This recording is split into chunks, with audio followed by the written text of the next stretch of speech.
For more on what's behind the turmoil, let's go to Eduardo Gamarra. He's a professor of politics and international relations at Florida International University and joins us from Miami. Eduardo, what is going on in Haiti? Certainly, gang violence is nothing new, but it seems things have gotten completely out of control.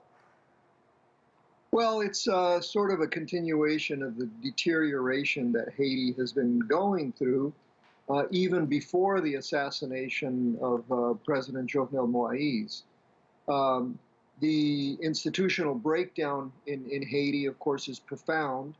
While there is a formal government per se, the prime minister has absolutely no power.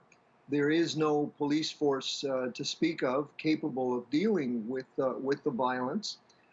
There is no military because it was abolished in the 1990s. And more importantly, there is also and still a very worrisome trend in terms of the accessibility to guns, the accessibility to ammunition and so on, that is essentially fueling some of this violence among these gangs. So, Eduardo, where are these weapons coming from?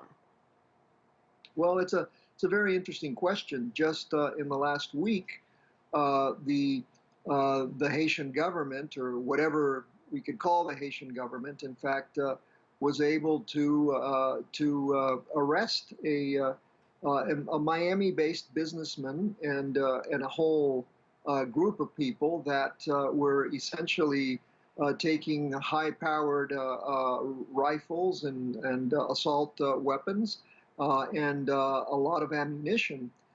So the international connection to these gangs and the supply chain of weaponry and ammunition is still there.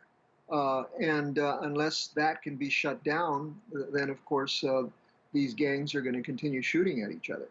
And what about the humanitarian situation? I mean, it wasn't really great before. It seems aid trucks are being attacked, roads are blocked, people are stranded, completely cut off, and are in desperate need of food and water.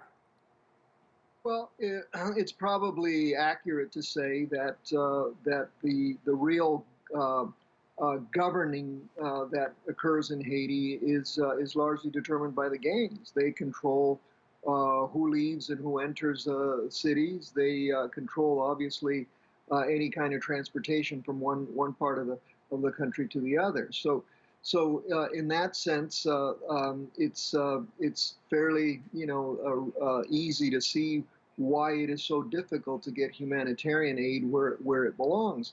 This is why many humanitarian agencies are already cautioning that Haiti is either already right there in a famine or very close to it.